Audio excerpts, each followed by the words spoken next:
What is up, everybody? Welcome back to another episode of Murder Unscripted, the podcast that aims to immerse you in the true crime genre like never before. I'm Ed Hydock, and with my co-host, Melissa Spivey. Hey. So we have been teasing this for a couple weeks now. We finished up our block on Bundy with an awesome interview with Edna Martin, and then we moved on to John Wayne Gacy last week and kind of told you some really disturbing facts about, man, one of America's most notorious killers, the world's most notorious killers. What a sicko. And probably ruined all of your days because Gacy managed to ruin my last couple weeks. It's true. It's sad to talk about, but today we have a super special guest, Dr. Jeffrey Smalldon, who is a retired forensic psychologist and author. He just put out a book, The Beast Was Not Me, right here. Woo! I'll get our copies. So he is going to have some insight on Gacy and a bunch of other stuff that we're going to get into. And here he is, Dr. Jeffrey Smalldon. Hi, Ed and Melissa. Good to be with you. Hi. Great to have you. Thank you so much, sir. I appreciate you joining us. I'm glad to be here. So before we get into your backstory and kind of how you got here, I want to start by asking you about the title of your book, That Beast Was Not Me.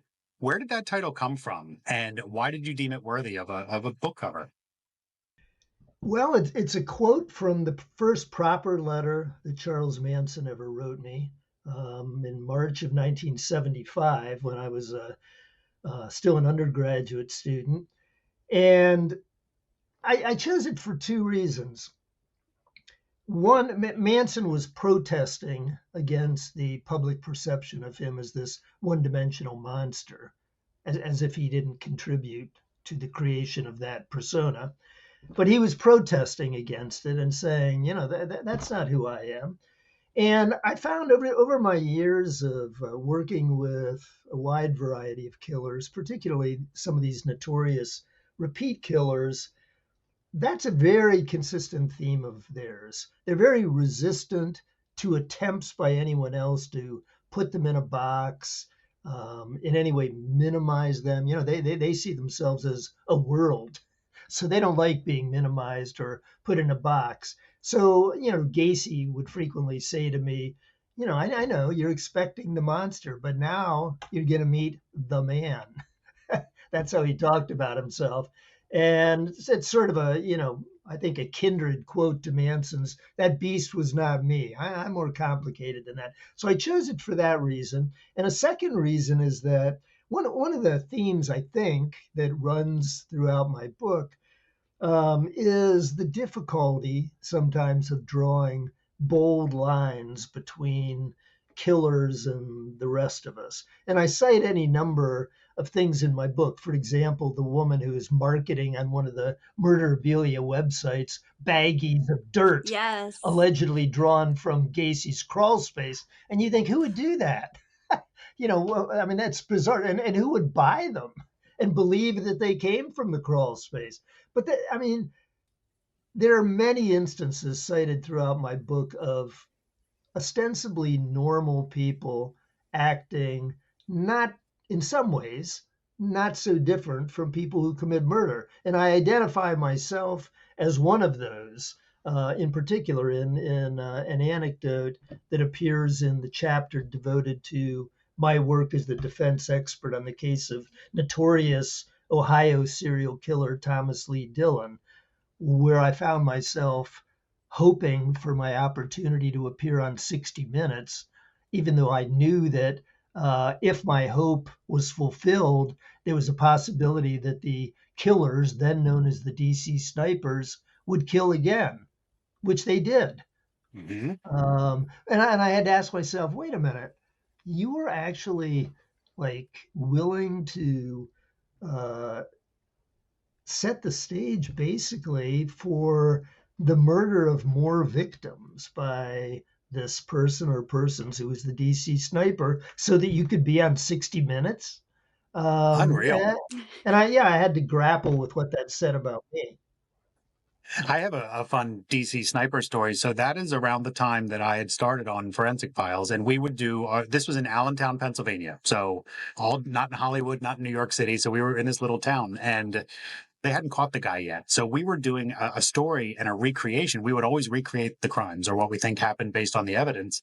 So we had a car in our parking lot with a license plate that flipped down and a little hole drilled in so they could stick the gun out, just like the snipers did at one point. And Yeah. cops swarm the office because they thought they found the sniper's car.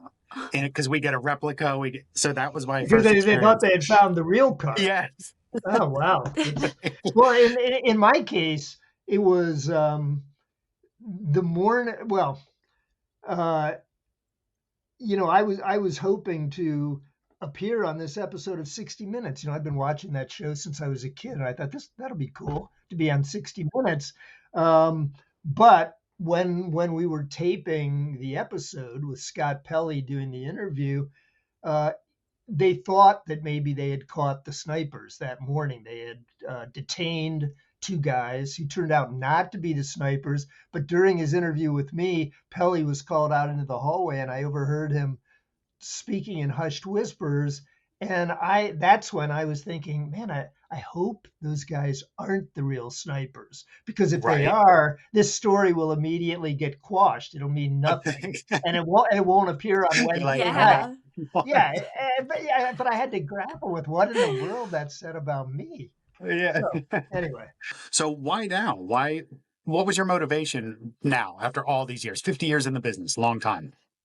Well, a lot of those early years were a decade before I became a forensic psychologist, which I think Right. is one of the interesting elements of my long story. But for years, I'd been thinking of writing a book. I knew for sure that I had accumulated a lot of uncommon experiences. And I felt sure that if I could write about them in an engaging way, there would be other people interested in them. I didn't know if I could write about them in an engaging way. I'd never written anything like this before, but I was willing to take the chance. And then the pandemic came along, and that gave me the excuse I needed to sit down and really concentrate on it. And that's when the book came into being. Great. Well, regardless, it's a long time that you've been doing this, and it all started somewhere. So I want to talk about your upbringing a little bit. I know your dad was an FBI agent, so you probably moved around quite a bit. Yeah. We moved around a lot. Those were in the days when FBI agents got moved every year or two. I still remember my mom kind of slumping and sighing when my dad would arrive home from work and say, "I've been transferred again." Right after we'd just gotten a house built or, gotten settled in an area. So yeah, we moved a lot. I think I lived 8 places before we finally settled in Western New York, right before my 4th grade year. So I often had the experience of feeling like an outsider in a new place, particularly Yeah. when we moved to Washington, D.C. A lot of my classmates were embassy kids. I'd never even been around kids from other countries before. So it was disorienting to me, and I sort of had trouble getting my legs there. But yeah, I mean, I think that early on that caused me to develop a sympathy for the outsider's point of view, or at least an interest in it. Very good. Do you feel like your dad's career shaped your passion? Like, did it make you want to learn more about criminology and? It did. It did. My dad had a very different perspective than I did. I was pleased that he lived long enough until 1998. I first began practicing in 1990 to be aware of the work that I was doing on death penalty cases and to feel proud of me, I think, even though, he didn't have much sympathy for the defendants in criminal cases. And he always hated his experience of being an expert witness in court and have defense attorneys badgering him when he was on the witness stand. So he had a very different perspective from mine, but he was interested in it. He never said, why would you be working with these murderers, Jeff? Or why are you being hired by defense attorneys on these death penalty cases? So in that way, he affected me. But the more important way is that I think talk of crime and criminality were always a low hum in our household. And I was aware of it when he would arrive home from lunch with a shoulder pistol. Uh, and I took note of that. And his big beat for a long time was the mafia beat in Niagara Falls, in particular Wow. Stefano Magaddino, who was the big Western New York Don. And I remember, I'm sure, he would have gotten a letter of censure from the FBI had they known that he did this. But he was part of a revolving cast of people who were assigned to do surveillance outside Magaddino's house. It was a weekend. And he said, I was with him in the car, and he said, Jeff, just, lay down on the back floor. I've got to be outside Magaddino's house for an hour, but just lay down on the back floor. So, Wow. so I Wow. did. And it was the Whoa. place where all the mafiosos ate dinner in Niagara Falls was called the Como. It was an Italian restaurant. And this is another thing that sticks in my mind. My dad would occasionally take our whole family to the Como because he really liked it. And as we were leaving the Como after dinner that night, a guy coming in the door said, "Hey, Jack, how you doing?" My dad said, "Hi, Peter, how are you?" We got outside, and I said, "Who is that?" And he says, "Peter Magaddino." And I said, "Peter Magaddino?" And they were so friendly. Like they knew one another. Magaddino knew my dad, was on his trail all the time. Yet they greeted one another going in and out the restaurant. And I thought, well, that's interesting. So these guys who are alleged to be involved in all these murders, they owned a funeral parlor in Niagara Falls, of all things, Ooh. could be that friendly with my dad and look and act totally normally. Yeah.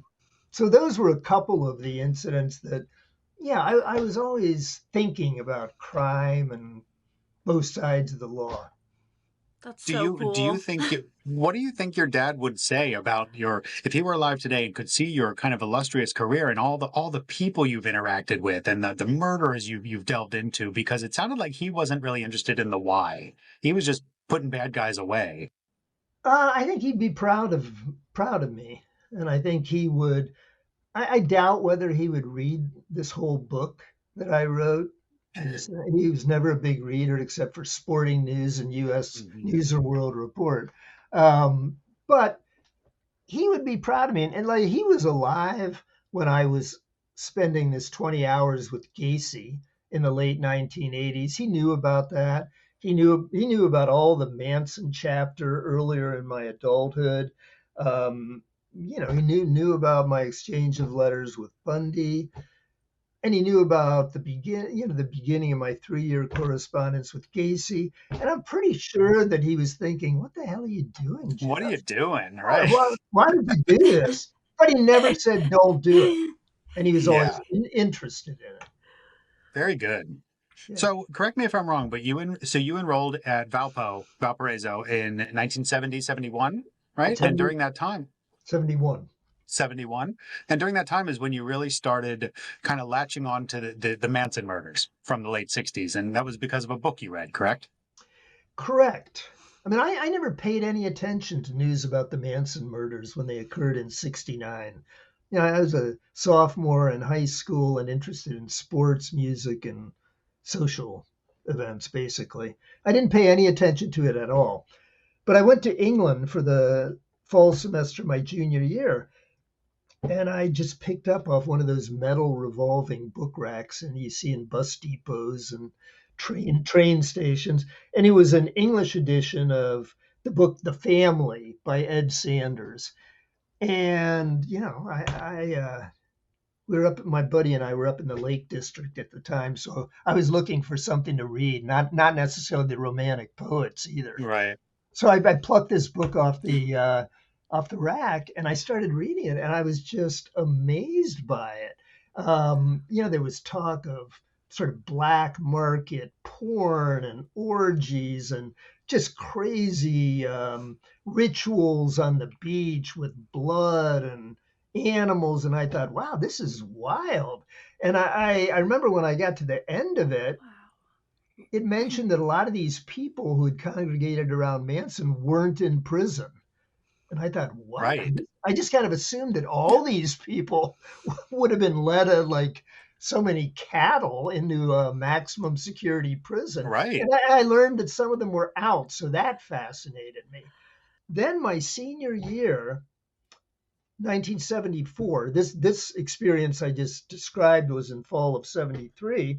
Then in 74, Helter Skelter came out. And I read that in a fever, a single all night binge. I was drinking coffee, began about 3 in the afternoon and finished at about 11 or 12 the next day. But I just couldn't put it down. I was so fascinated by it. And in my abnormal psychology class one day, the professor mentioned that he had read Helter Skelter. And I thought, oh, cool. I'm going to stay after class and talk with him and trade observations about the book. And one of the things I said during that hallway conversation was, you know, you read about those people who followed Manson and you get the impression that they were these kind of one-dimensional automatons who Robots, yeah. basically lost free will and, Mhm. were doing anything Manson told them to do. And I knew some of them came from middle class families, not unlike my own. And I said, I wonder if some of them are a little more complicated than that. And he said, yeah, I wonder that too. Have you considered writing them? And I said, writing them? Members of the Manson family? No, the thought had never crossed my mind. And he said, well, you might find it interesting. Did any of your friends or family try to talk you out of it? I don't really remember that I sought their opinions before I did it. Okay. I let the idea marinate in my brain for a little while, and then I finally decided to do it. And I wrote to Manson, and not, I just assumed my letter wouldn't get to him or he would ignore it or whatever. And he wrote back a short letter basically saying, you're a fool and you're a fraud. Don't bother me with this bullshit. Don't try to make me think you're interested in my poetry and my lyrics. If you've really got something significant to say other than this BS, write me back. Wow. So I Wow. thought, okay. And so I wrote him another letter that told him some things about myself. I told him I was senior in college. I had read a couple books about his case. I was interested in how he had been portrayed. I at least expressed an openness to the possibility that chroniclers of his case had gotten some things wrong, hoping that I could, seduce him into a conversation. Right. And he wrote this sort of very contemplative letter back to me, which contemplative is not Manson's default mode, Yeah. as I I'll say. as I came to know well over the next year and a half. But it was an unusual letter, and it was in that letter when he said that beast was not me, among lots of other things. Told me that I was his kid, his son, his child, his love. And he said at the end of the letter, start a garden wherever you walk. It was this kind of like almost, I don't know how to describe it. It was like, I say in my book that it was a kind of peroration. It was like this call that sounded nothing like the versions of Manson I had encountered in his books. Start a garden wherever you walk. I thought, what is that Yeah. about? And so it escalated my interest in him and made me more open to the possibility that there was a multidimensional person there. Well, and one of the fascinating things to me is when you chose to reach out to all four of these people, the Squeaky Fromm, Sandra Good, Susan Atkins, and Charles. Two of them, like you said, were not in jail. So was that scary to you to get? You have to put a return address on the letter. It was because yes, I had to put a return address on the letter. And the story, can I just tell a little? I promise I won't babble on too long Absolutely. Oh about my this. God. Yeah. But about how I located Squeaky and Sandy. They were not in prison, but I had no idea where they were. None. I should have assumed that they hadn't strayed too far from Manson, and he was in Folsom Prison. But I didn't know how to reach them, and I remembered one paragraph in Helter Skelter that described an assistant district attorney in Los Angeles, the office that had prosecuted Manson and all the other Manson family members. And it said that he had befriended the girls who weren't in custody because they were holding a vigil outside the Hall of Justice in LA. And he kind of befriended them, and his wife baked them Christmas cookies. And he said something like, there's a lot I admire in this group, their anti-war attitudes and so on. And I thought, well, I wonder if he knows where they are. So in search of Squeaky and Sandy, I sent a letter, care of him, to the LA District Attorney's office. I was pretty resourceful, I think. I'll say. Wow. I mean, I wrote the women a letter and enclosed it in an envelope. Then it enclosed it in a larger envelope with a letter to him. And I said, if you know where Squeaky and Sandy are, can you please complete the address on this envelope and send it to them? And he wrote me back right away, to my immense surprise, and said, yes, I do know where they are. And I forwarded your letter to them yesterday. He didn't tell me their address, of course. But then about a week later, I got my first letter from Squeaky Fromy, which was also, I mean, by all accounts, she was Manson's second in command. She was a dyed-in-the-wool Manson fanatic. Yet she sends me this floral accented stationery with this very loopy, sort of like, I call it like a heart to dot the I and stuff. Well, there were hearts. I always say it was like a middle school girl's handwriting, but then I always think I make myself vulnerable to criticism for saying that. But that's what it looked like to me. And she talked of peace and love and nothing about the murders at all. But she invited me to write back. And not only was she interested in my address, which she obviously already had, but she wanted to know more about me, and she wanted a picture of me. And I remember thinking, and I talked with my then roommate about this, do I really want to send Squeaky Fromy a picture of myself? And he said, well, find one that doesn't look anything like you. Oh, you were catfishing before catfishing was cool. So that's what I did. It was me. But it was a picture that really didn't look anything like me. Oh my gosh. Because I had these visions of these women showing up on my doorstep. I mean, I was And after my graduation senior year, I moved back home to Western New York to where my parents lived. My dad's still in the FBI at the time. And I'm getting letters from Charles Manson, Squeaky Fromy, and Sandy Good sent to my parents' address. And that was bizarre. My parents knew about this. I was working at the post office that summer, so I was able to intercept most of them before they made it into my parents' mailbox, which is probably a federal crime in and of itself. I think so. Yeah. But anyway, so they wrote me at my parents' house in Western New York, and then I got a letter, and there was a sequence of increasingly alarming letters that Sandy Good, Squeaky's roommate, wrote me. And the one that first got my attention was the one that began, "Dear Jeff, we're moving out of the realm of words." I thought, what do you mean we're moving out of the realm of words? That is someplace I don't want to go. That's a threat if I ever heard one. I want to stay in the realm of words. and what it meant was she was seeing signs that maybe I could help them, or maybe I'd be willing to help them in some ways. But I tried to steer the conversation a different way.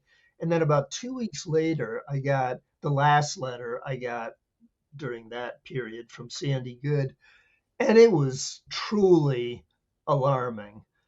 In that letter, she talked about wanting me to, me or one of my friends could kill a hunter in the forest and then leave signs on the trees saying there are hunters hunting hunters, because they were all about the environment and, preserve the environment. She talked about people getting their arms chopped off. She wanted me to deliver that kind of message to people who she thought were harming the environment. She was giving me addresses she wanted me to write to. And she said, call these people at their homes, talk with their wives if you can, And if they say, and Wow. tell them Manson demands that you do this. And if they say who, tell them Manson. Remember Sharon Tate? Soon Wow. a wave of assassins will sweep through your homes, splashing blood from room to room. And I remember thinking, Wow. Unreal. okay, now I'm in way over my head. I need to extricate myself from this, Mhm. and I did. Again, I think I was fairly resourceful in Oh, figuring you out a way to lied. do that. You had to lie to do it. I did have to lie. I told him that I'd left where I was staying in Western New York, that I was hitchhiking all summer, and I didn't have a set address. And I had a very close undergraduate friend of mine who you may know her name, Jackie Leiden. She was a longtime I NPR don't. correspondent. No, She I she don't. she co-anchored All Things Considered for years, but Mm-hmm. anyway, she was a close undergraduate friend, and she lived in Wisconsin. So I sent Jackie a letter to Squeaky and Sandy inside a larger envelope, asked Jackie to send it from Wisconsin to get a Wisconsin postmark. Right. And I Wow. and I said in the letter, I'd left my address, I was traveling. And that was in early July. Then on September 5th, headlines screamed across the country, Squeaky Frommie had attempted to assassinate President Ford, only like 2 months after I managed to squirm out of that correspondence. So that Wow. was wild. In retrospect, I think you made the right choice because it sounds like you were being recruited. I was being recruited. I know I made the right choice. And just Mhm. the last thing I'll say about that chapter, because it's kind of classic, I think. Mhm. I had begun graduate school at Purdue the fall of 75. And I remember talking to my parents on the phone. My poor dad, my poor long suffering dad, says, Jeff, my boss called me in the other day and he said, Jack, I don't know how to tell you this, but we got whatever they used then, teletype or Mhm. something Yeah, they from did. Yep. from Sacramento, and the FBI found a cache of letters in Squeaky's apartment from someone named Jeffrey Smalldon, and he's been Like using your home address. crazy, right? I don't. I loved that part. I laughed out loud. I was like, oh my God, his poor dad. Yeah, really. And he, what they explained to my dad that they were mainly concerned about my welfare because Sandy wasn't in custody. Squeaky was, but Sandy wasn't. And they were afraid she was going to try to get in touch with me. With good reason. Yeah, Yeah. yeah, Yeah. Well, and during this time, you were also working towards your master's in English at Purdue, correct? correct. You taught English at your alma mater, then at Valpo, and then came a total shift in gears. And so tell us about this kind of career detour and what sparked it. Well, I mean, it's one of the things that I wanted to include that part of my story in my book because I think it's bizarre. A lot of people probably have similar experiences, but this is how mine went. I go to Ireland for a year to study modern Irish literature at Trinity College. And during that year, I loved the study of literature, but I thought, I don't really think I can find a comfortable home in academia with that publisher perish mentality. I just don't want to become a part of that. But I had no idea what I wanted to do if not that. So I remember one day when I got home after that year in Ireland, I literally said to my mother, I just have no idea what direction to take in my life. And she was a problem solver. And she said, well, have you ever thought of hospital administration? And I said, no, what's hospital administration? I'd never heard of it before. And she said, well, I don't really know either. But she was a nurse at the local hospital. She said, down at the hospital, there are two very friendly young men. I've heard them referred to as administrators. They always greet me in the hallway when I pass them. Why don't you go talk with one of them? I had nothing better to do. So I You're said, like, oh, okay. okay, okay. So I called the hospital, arranged to meet with this guy. I liked him. He seemed like a nice guy, very unpretentious. And at the end of our meeting, he said he liked his job and so on. And at the end of our meeting, he said, here's what you do, Jeff. Go do your master's at George Washington University, which is where he had gone, and come back and work for me.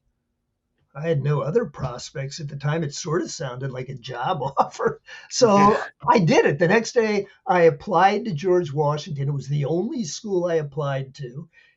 I had to get accepted there, and I had to get pretty much what amounted to a full scholarship because I was pretty much broke after my year in Ireland. And I thought I'd never taken a business class in my life. So I thought, there's no way they're going to admit me. And if they didn't, I'd look for a different path in life, something totally Sure. different. Miraculously, they did admit me, and I got a very generous scholarship. They presumably perceived me as some sort of a bizarre sleeper candidate they were Yeah. willing to take a gamble on. So I went there, and for the second half of my degree, after the coursework was over, we had to go somewhere in the country for an administrative residency year. And I had friends who went to San Diego, San Francisco, Boston, all over the place. Um, and I ended up in Columbus, Ohio, at what was then the largest private general hospital in Ohio. Cool. So I spent my residency year there. They asked me to stay on. I kept getting promoted, I think just because I got along with people and I was a nice guy, I guess. And then December 30th of 1983, in one of the departments I had administrative responsibility for, it was a very small research lab, two of the 6 employees there were murdered between 4:30 and 5 on a Friday afternoon, right around the corner from the hospital's main corridor. I was home at my parents' house in New York for the Christmas holidays, and the director of public relations called me and said, Jeff, we've had a horrible tragedy. Joyce and Patty were murdered on Friday afternoon in the lab. And I said, what? I mean, it was so bizarre, like the last thing I ever could have imagined. Sure. So I returned to Columbus, tried to go back to work. I thought I knew who had probably committed the murders, and I was sitting across from him every day in my office. Wow. And he would weep Wow. about the 2 women who were murdered. And I'm sitting there thinking, okay, but I think you probably did it. Obviously, I didn't say that. But I mean, work there became very difficult for me. And I finally decided this was an experiment that I'm glad I embarked on, but hospital administration / business was never going to be the right niche for me. So I decided to become a forensic psychologist, and I began work toward my PhD at Ohio State, then opened my private practice and had the career that I had. But, looking back on that, I think hospital administration, I never would have thought of that. One school I applied to, if they would have rejected my application, I'd have gone a completely different direction altogether. I happen to end up at this hospital in Columbus, and 2 of my employees in my department are murdered. And I thought, what is going on here? The Manson stuff had all taken place almost a decade before. And then there's this double homicide at the hospital. And I thought, murder seems to be a recurring theme in my life. Maybe I should make it the theme of my adult life. It's crazy the tie-in because these women weren't just murdered. I mean, we're talking dozens of stab wounds, throat slit. One was hogtied, correct? And just for our listeners, Right. he's referring to Joyce McFadden and Patty Maddox. If anyone wants to Google it and look it up, but I mean, this had Manson-esque vibes too, It did. which is crazy. It did. And, the way that story turns out, nobody knew who had committed these murders. Nobody really had any idea, except I guess, everyone had their idea of who might have, but police didn't identify any suspects. And part of what was stumping everyone was what you just described, Ed. These were incredibly brutal murders. They weren't like, an execution style gunshot with a silencer out in the parking lot. or anything. One of them, as you said, was hogtied. Another one was put in a freezer that was ordinarily used to store tissue samples. And, everybody thought this is so bizarre. Nobody knew of either of these women having any enemies. And then I guess it was 2.5 years later, after I had begun graduate school at Ohio State, I pick up the paper from my porch one morning and I see the headline saying worst shootout in FBI history in Miami. 2 agents killed, 4 wounded, 2 suspects killed, and they had a big picture of the intersection where this big shootout occurred. And I start reading down the column, and it says the 2 suspects killed in the shootout, who were suspected in a series of brazen daytime bank robberies and at least one murder, are Michael J. Platt and William Maddox, formerly of Columbus, Ohio, whose wife died Wow. under mysterious circumstances 2.5 years ago. And I thought, Bill Maddox? Like, I remember at the memorial service for the women at the hospital, shaking his hand, offering my condolences. They were known to be very conservative Baptist people. Wow. And so after the murders, he met an old army buddy of his.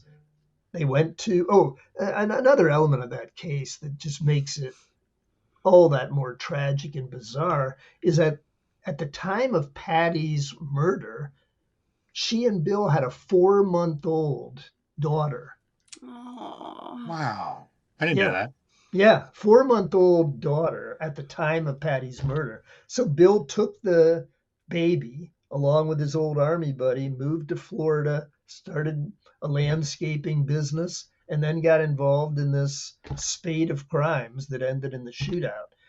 But it was another one of those times in my life where, sort of like Peter Magaddino at the Como, it's like someone who seemed to have such a well curated public persona, yet turned out to be someone very different.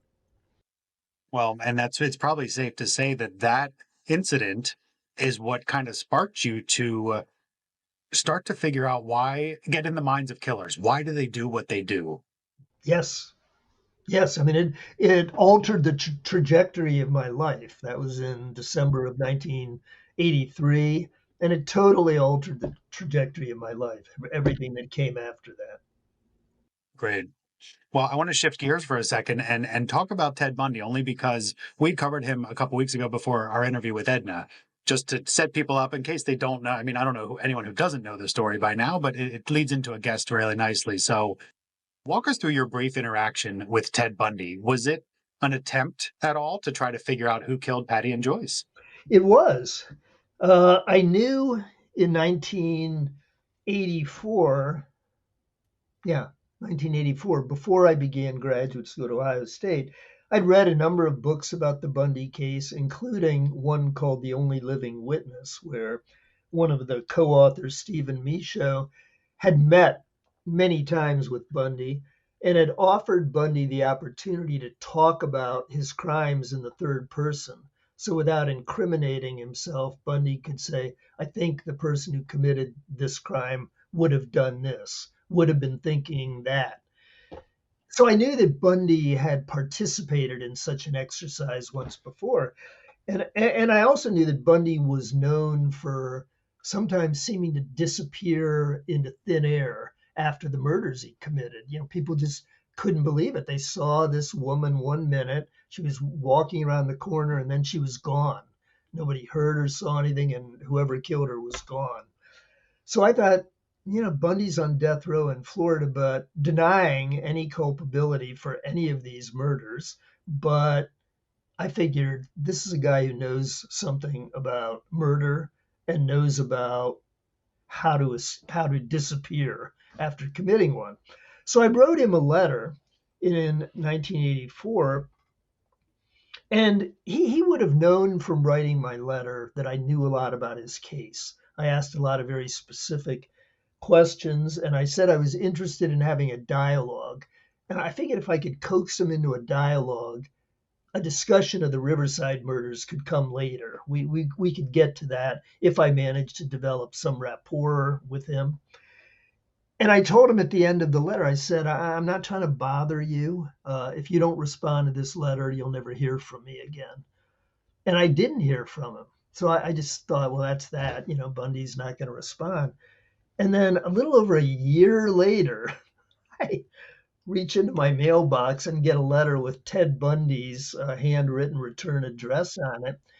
And in the envelope was uh, it was like a harvest picture on it, but it was kind of like a holiday card. It was an image of abundance on the card, and inside Bundy wished me and mine peace and blessings in the new year.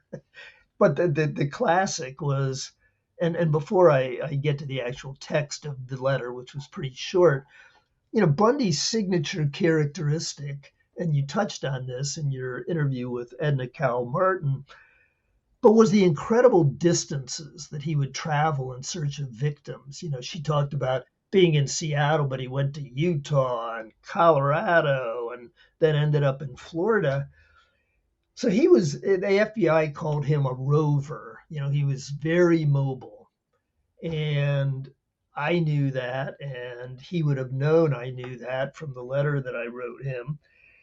And so he says in the letter he writes me, sounding more like a snooty professor than a infamous serial killer, he starts out by saying, "Dear Jeffrey, you wrote me more than a year ago. I've kept your letter all this time amongst," he used that word, "amongst my papers."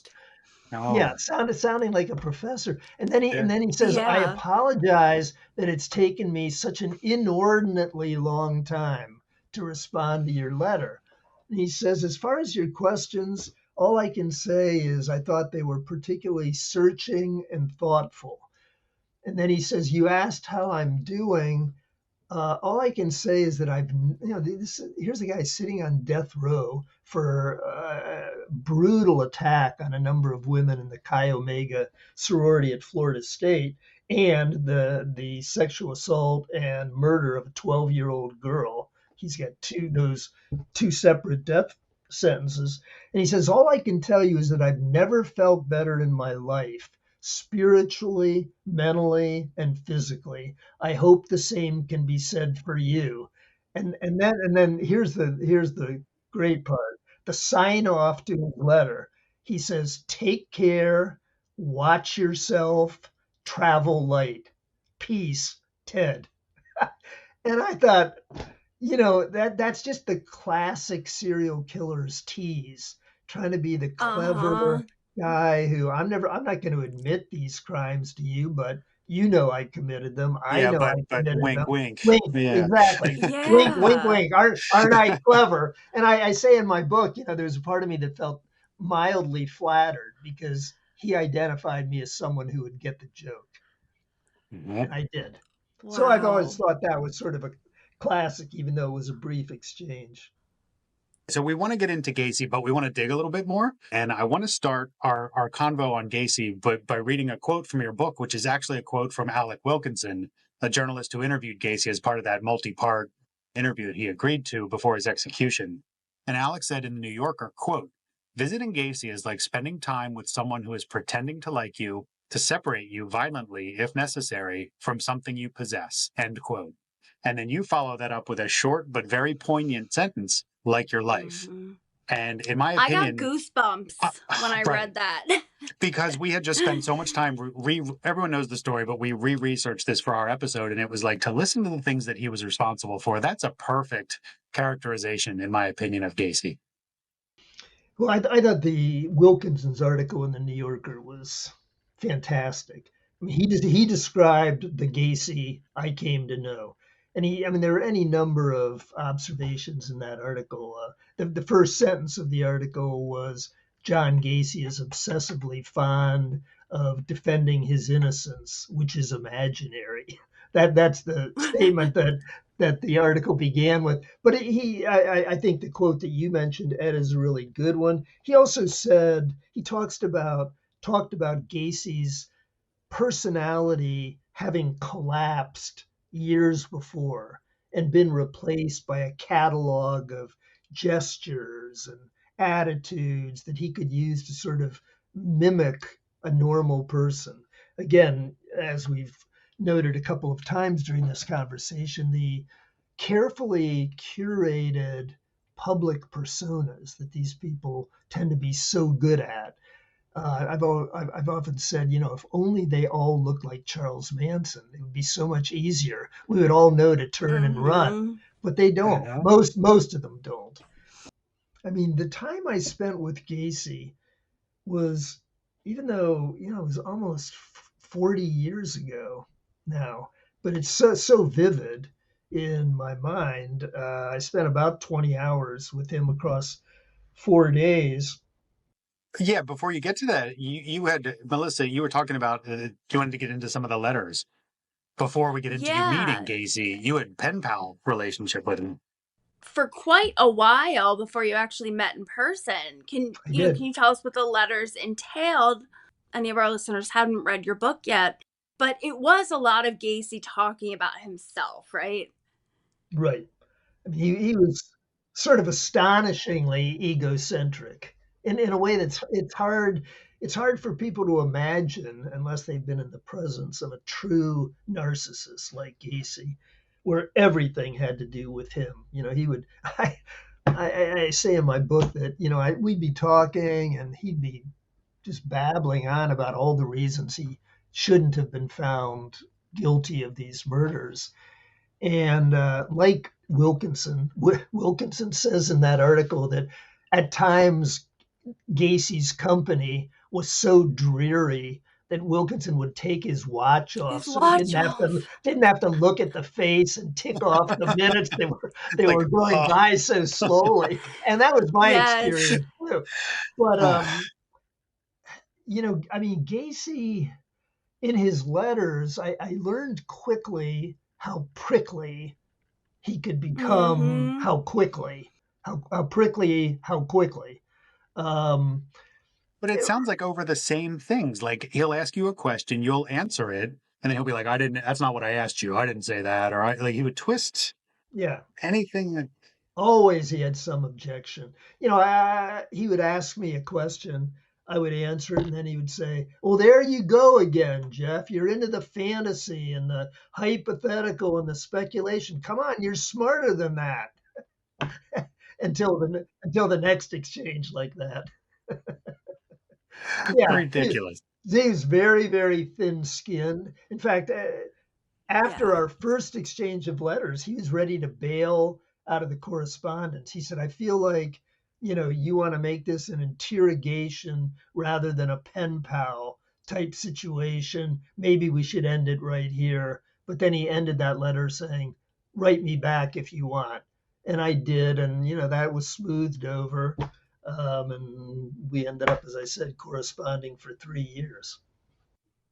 I feel like when he did that was some sort of game, like maybe we should stop this. Write me back if you want to. Almost like it's like playing hard to get. Boyfriend, girlfriend. Yeah. Yes, like a playing hard to get thing. And I also think part of his need for control, to at least posture as though he had control of what was going to happen. I could write him back, but he might decide to bail out anyway.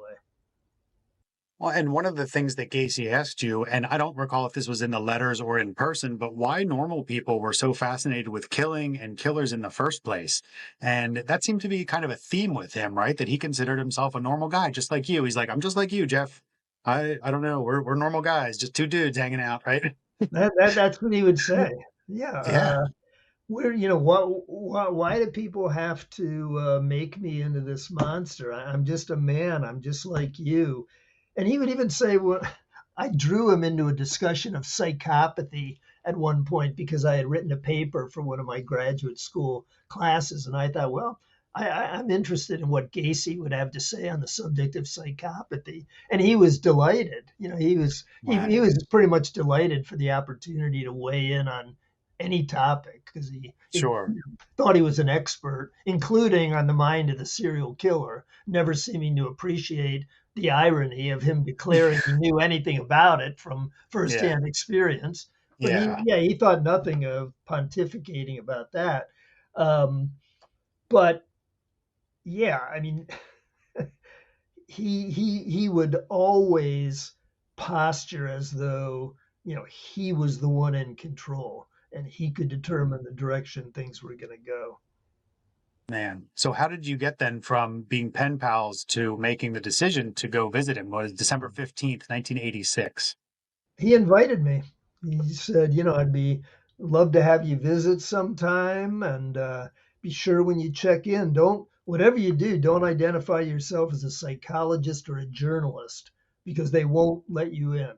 Tell them you're my friend, and they'll let you in to see me. So, yeah, I mean, I drove 450 miles from Columbus, where I Wow. lived, to southwestern Illinois, where Menard Correctional Institution was. And I mean, it was totally new for me. I was so green. Looking back at it now, I just think, wow, what were you doing? Was your Um, stomach in knots? That had to be the longest 450 miles ever. yeah, I mean, I was definitely nervous. And I mean, the one describe in my book, I go through all these checkpoints, and later on, I came to know the routine and maximum security prisons pretty well, but I didn't back then. And so I was struck by this endless succession of gates and locked doors and waiting rooms, and then there was a walk outside to the building where death row was. And yeah, I was nervous. I didn't say much to the guard who was acting as my escort. And we get up to the second floor in the building where death row is. And we're at an iron gate. And all of a sudden he stops. He's about to put his key in the gate. And he says, well, I know you've come a long way to get here. Presumably, you know why Mr. Gacy is on our condemned unit. That's what he called it, not death row, our condemned unit. And I just want to remind you that when you go through this gate, you're going to be on your own. It's against prison policy to negotiate with inmates. So, should things go awry back there, or God forbid, if a hostage situation should develop, you're on your own. Do you understand? And I remember like sort of my heart going into my throat. And I said, yeah, I mean, what else was I going to say? I'd driven Yeah. 450 miles. I wasn't going to bail out at that point. But yeah, my stomach was in knots. And then, Well, before you sorry, move on, I gave the book to my mom after I told her what we were doing because we've had the book now for a while. So we finished it and I gave it to her, and she's like, "Can I ask him a question?" I said, "Absolutely." So it good. was about that. It was about that because she said, if you would have known that you weren't as secure as you thought you were going to be going into that encounter, in hindsight, would you have done it? It's a good question. And I'm not sure I know the answer. It would have gotten my attention. I don't think at that point it would have stopped me because I mean, I think I had that sort of, novice's feeling of invulnerability that, like, You don't I know don't what you know. don't know. You don't know what you don't know. Yeah. And I would have thought that, there would at least be a video camera, some guard nearby who was monitoring what was going on in there. So I think I would have gone anyway, sort of rushed Okay. headlong into a situation where I was vulnerable as could be. He obviously had an agenda for why he wanted to talk to you, and what his agenda was, I don't know if we'll ever know, but you obviously had one too. So what were you hoping to gain or learn by meeting with him? You could have just stayed pen pals. One thing I think he wanted was another image to masturbate to.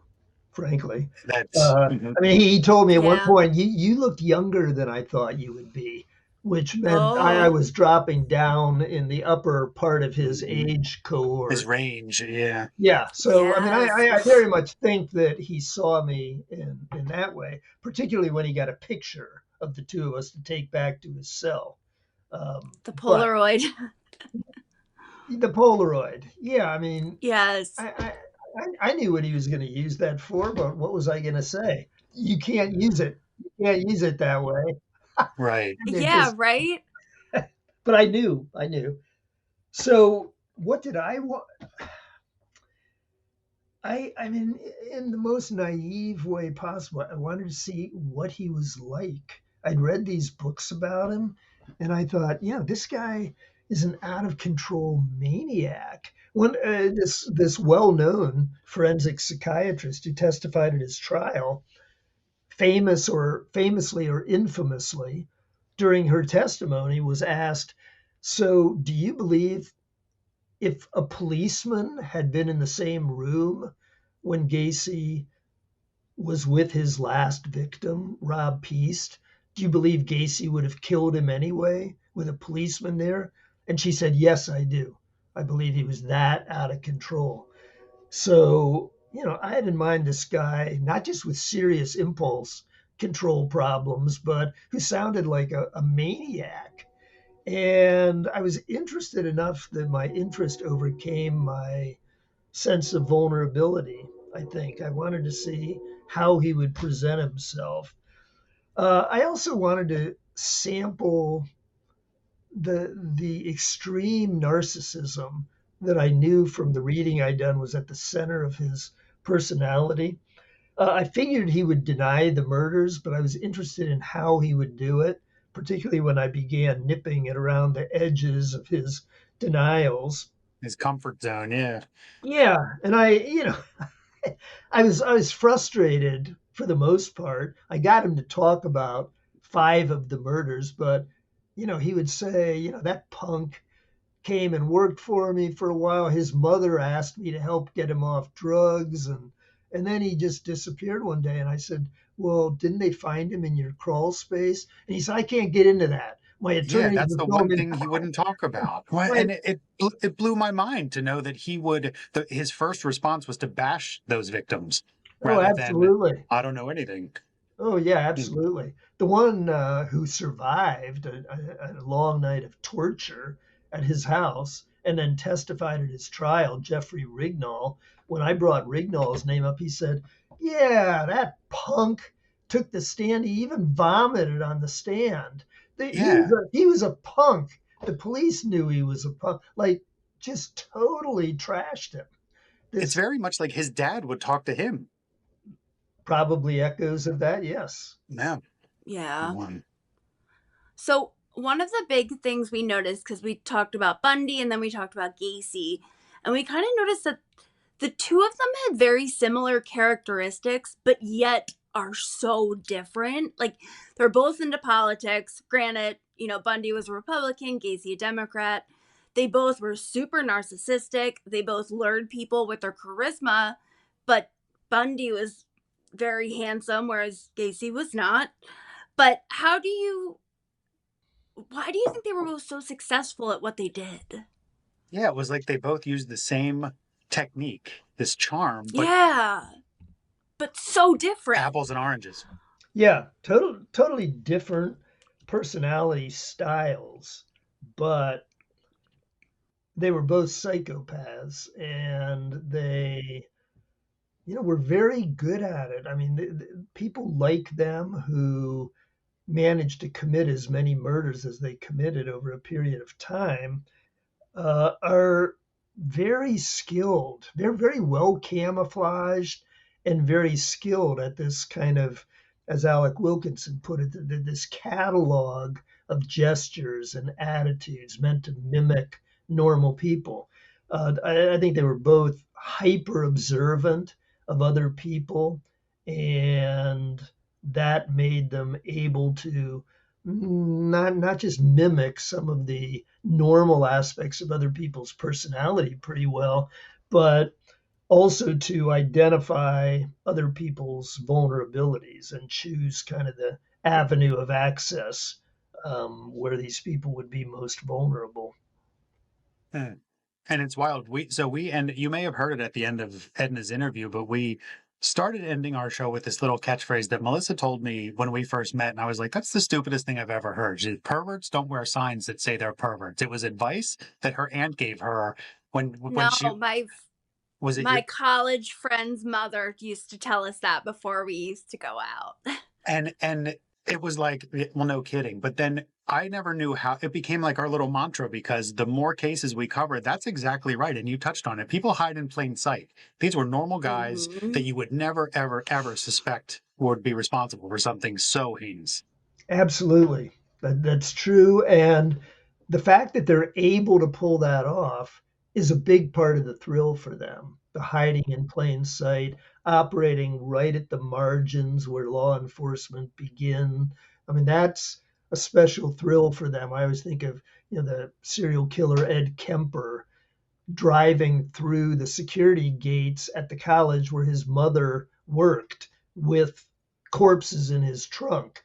And I mean, Gacy took incredible chances at times. So did Bundy, and so did Thomas Lee Dillon. And that's part of the thrill for them. I think over time they tend to get reckless because it takes more for them to find that adrenaline high that they get from hiding in plain sight. Why on earth, then, if they were so cautious, why did Ted Bundy use his own name? And I don't want to get away from Gacy, but I need to know your take on this. So he went around going, "My name's Ted. How you doing?"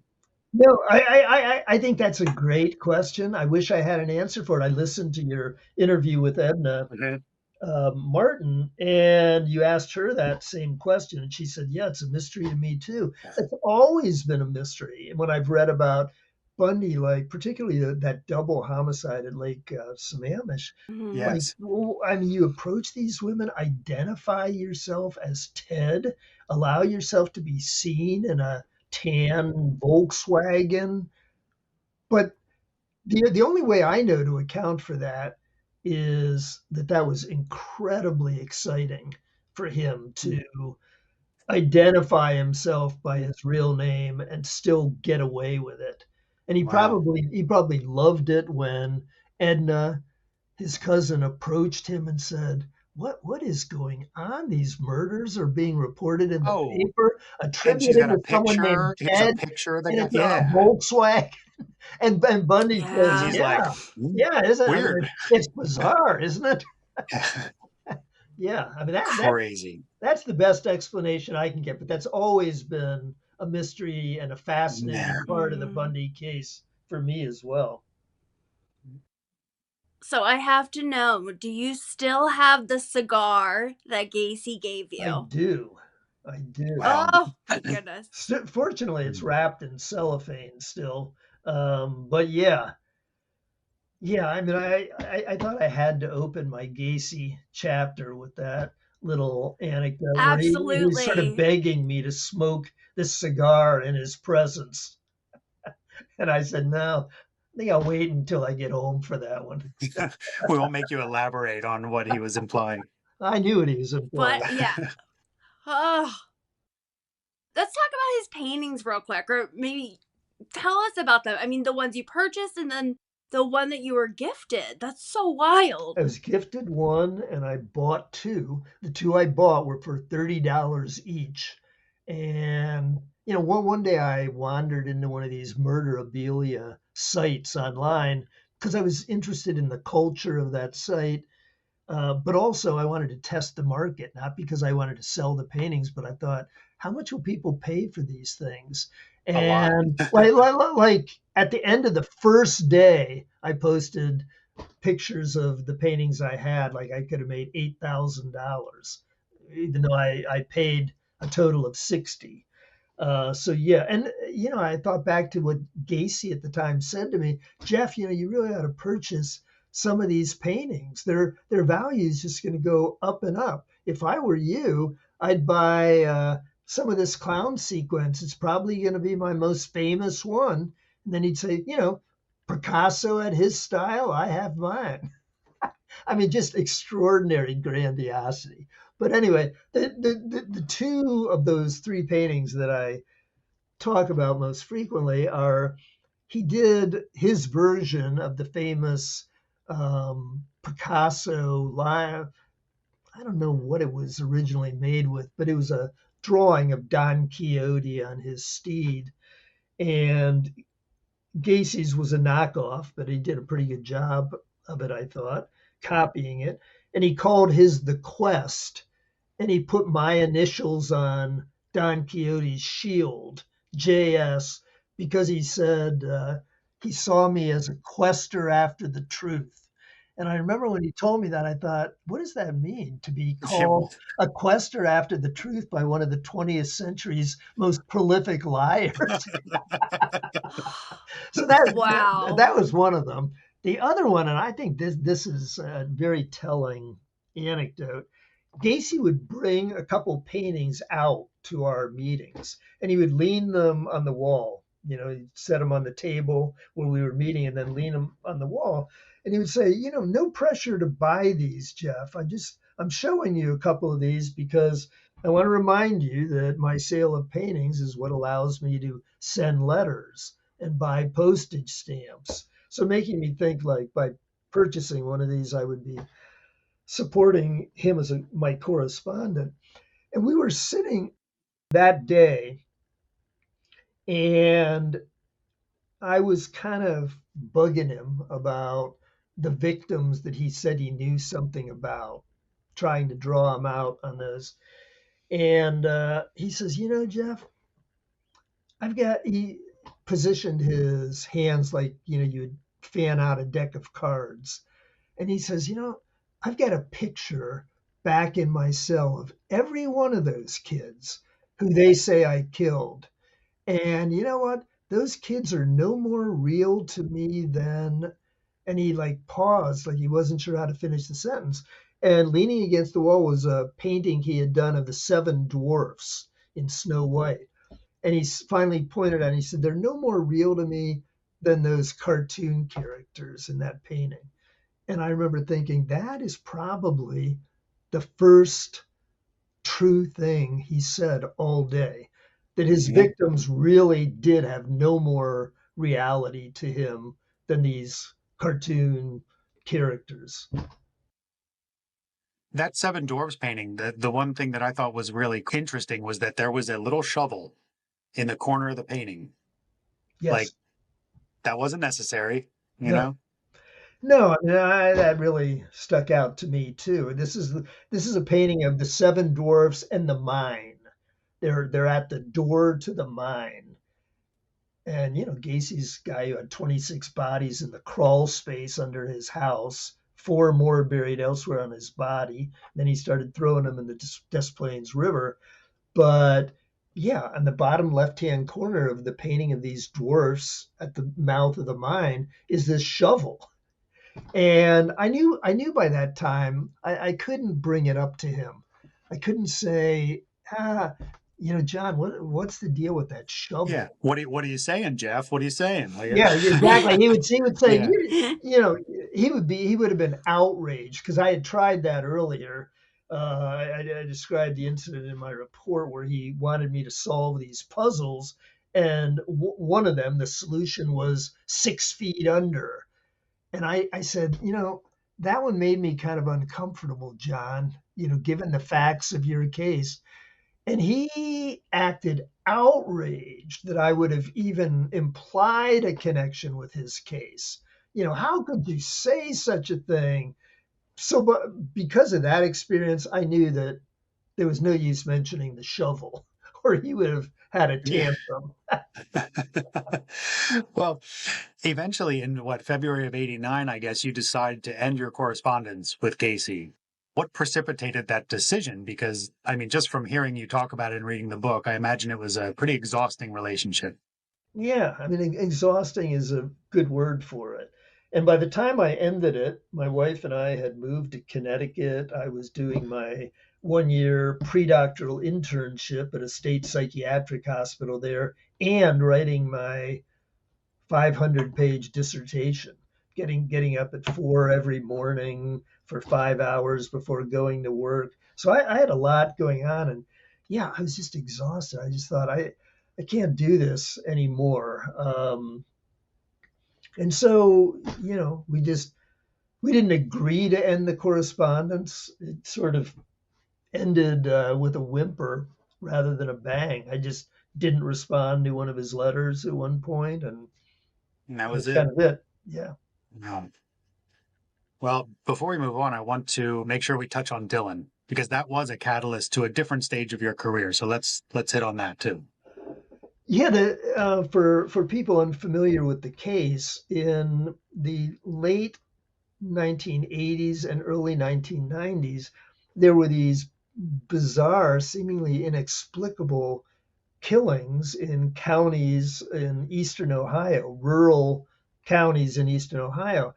And whoever was committing them, the only one that stood out from the other four was the first one, where the killer shot a jogger on the side of the road. But the other ones were murders with a high-powered rifle at a distance of like 300 feet, no shell casings left around, no indication at all that the killer had interacted with the victim at all, and 5 different counties. And eventually the FBI and the police determined that it had to be a serial killer. And that conclusion was verified when the local newspaper in one of the small towns where one of the victims had lived with his family received a letter, anonymous letter to the editor saying, "I am the killer of Jamie Paxton, the victim in that county." And he went on to say, when you think about this, it's unbelievable. Whoever wrote this letter knew that there was a grieving family who would read that newspaper. And he said, "Killing Jamie Paxton meant no more to me than shooting a bottle at the dump." I mean, the callousness is just extraordinary. But he goes on to reveal details about that murder that no one other than the killer could have known. And then, adopting a patronizing tone, he says to the sheriff in that county, "Don't feel bad because you haven't been able to identify me or capture me. How could you? I never knew any of these victims, no interaction with them at all. So you would have no way of linking me to any of these victims." So he was just delighting in needling law enforcement and saying, that patronizing part, "Don't feel bad just because you haven't captured me. How could you?" So Dylan, they knew that whoever wrote that letter was the killer. And eventually, I won't go into it, but Dylan made a couple critical mistakes that led police to arrest him. And he was charged with 5 counts of aggravated murder for these 5 shootings in 5 different counties. And he ended up wanting to spare himself the death penalty, which he almost surely would have gotten had he gone to trial. He pled guilty to 5 counts of aggravated murder. And then later, just one little interesting wrinkle about Dylan, he and I stayed in touch. He would write me occasionally from prison, and he urged me to come and see him, which I didn't do. I always intended to, and I just couldn't figure out the time to do it. But he said, "There are things I never told the FBI, never told the police. There's a lot they don't know about things from the early years." And he used capitals for the 3 letters. So I don't know whether that was just a tantalizing game he was playing, or if there really were crimes other than the ones he pled guilty to, murders. That's the thing. You never know what the motivation is behind these things because of who you're working with. Yeah. I mean, it's hard to believe for normal people that you claim to have committed murders that you didn't. Um, but some of them do that as a tease.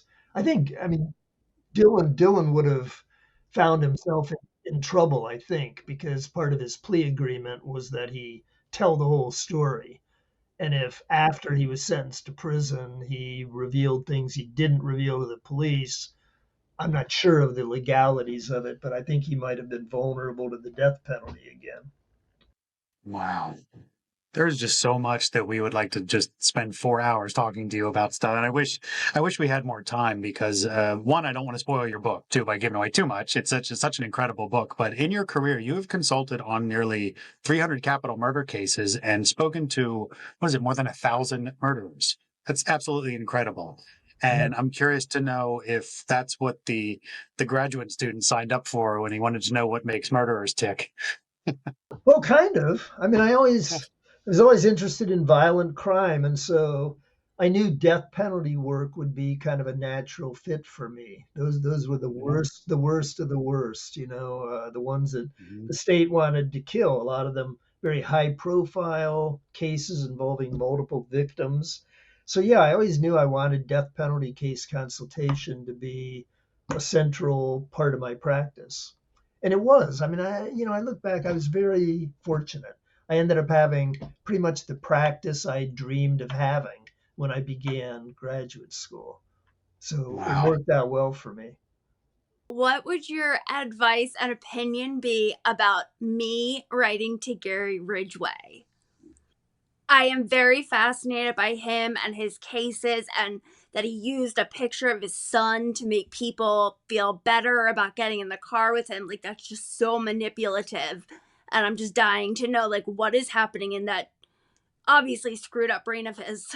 Yeah, I mean, that is obviously a fascinating case. I don't know. Have you read Defending Gary, the book that his attorneys wrote? No. I I, haven't I, I, read I would really recommend that. It's a big, thick book, but it's very interesting.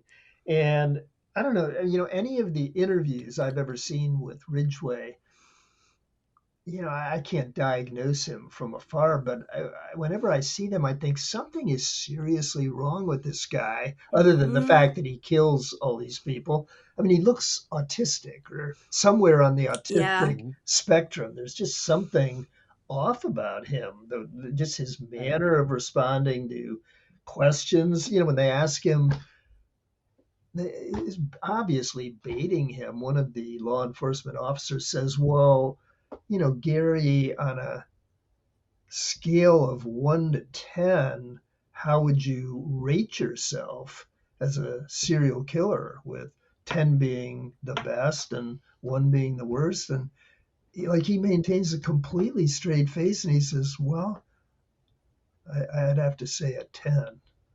it. It's just such a wooden, bizarre way of responding Yeah. to that question. So I mean, I wouldn't discourage you, Melissa. I think he would be a fascinating guy to try and engage. He was Dennis Rader, Dylan, Oh, Bundy, Gacy, these well curated public personas that work for them until they no longer work.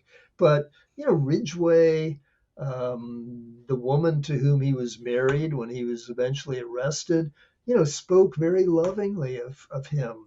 The time they would spend yeah. outdoor, the camping trips and family outings and so on. And he was hardworking, steady employment, and kind of a nice guy, low key, soft spoken most of the Mm-hmm. time. So I mean, I think there'd be a lot of interesting things to explore if you could ever coax him into a conversation. What? I'm gonna do it, and I'm gonna give Ed's address as my return address. Put it in a bag, in a box, in a bag, and send it from Wisconsin. That's all I'm saying. Yes. Well, Dr. Smalldon, where can people find this incredible book? Well, it's available on Amazon, from Barnes and Noble, from the publisher Black Lion Publishing. So it's easy to obtain. Awesome. Well, sir, we cannot thank you enough, seriously, for being on with us today. You were awesome. And I was just from Thank corresponding you. with you over email. I was so excited to just actually have this get to this moment. So thank you for being here. Thank you very much for having me. I've enjoyed talking Sure. with both of you. And yeah, Ed, I kind of came to regard you as a friendly pen pal from our email Great. exchanges. We can start writing. I mean, if you want, I don't. Well, um, thank you very much for inviting me on as a guest. I appreciate it. you're very welcome. And we'll do similar what we did with Edna. We'll promote the book as best as we can. Again, thank you so much. And we will talk very soon. Okay. All right. Thank you both. Thank Thank you, you. Jeff. Yeah. Oh my goodness, that was amazing. He's amazing. And the fact that okay, hold on. He just like literally sat in a room with John Wayne Gacy. Like, probably could have reached out and touched him if, he wanted to lose his fingers, And catch it's some disease. we hear these stories. We've been reading these stories for years and years and years. So to talk to people who actually experienced these people and saw their personalities in real time and got to smell them and to be near them and to see their facial features. You know what I'm getting at? Like, I'm not being weird, Yes. but you know what I'm saying? Like, they're up close and No, personal to the 100%. to the headlines, which is so cool. And he is clearly a resident expert. I mean, he knows so much about a lot of people that we discuss. So very cool. Speaking of smelling John Wayne Gacy, it took everything in me not to be like, so did he smell like foul chicken? Because I feel like he does. He smelled like cheap It's cologne. just still in his pores. Yes. Yeah, you're right. He smelled like cheap cologne. I Yeah. believe that. Wow. Well, that Well, was that cool. brings us to the end of our serial killer block. I gotta be honest, I am more than happy to say bye-bye to Gacy I'm because he exhausted. was rough. It's like Yeah. we these murderers are so when we talk about them, I mean, it hits you because you're researching it, you're getting immersed in the story, but then serial killers just have so many victims. So like it's a never ending parade of just sadness and names and people's faces. So I'm glad too. Well, I'll tell you what, for next month, we will talk about some fairy tales that end up horribly wrong. What happens when you find Prince Charming and he turns out to be a massive toad? So if you can please spare a minute to give us a like, subscribe, rate, any or all of the above would be wonderful. If you have anything to say about this last block and what you think about Gacy or Ted or Edna or Dr. Smalldon, because they're all amazing. Well, they're amazing, not Gacy and Bundy. Not them. But Not them. let us know. You can hit us up on our socials at Murder Unscripted. We're on Facebook, Insta, and TikTok. You can even email us at murderunscriptedpod@gmail.com. So until next week, just remember, don't be friends with serial killers. And perverts don't wear signs that say they're perverts. And if anybody thinks that's a stupid statement, just listen to the last 2 weeks that we interviewed people. I think they would agree. Perverts don't wear signs that say they're pervert. Valid advice. Bye.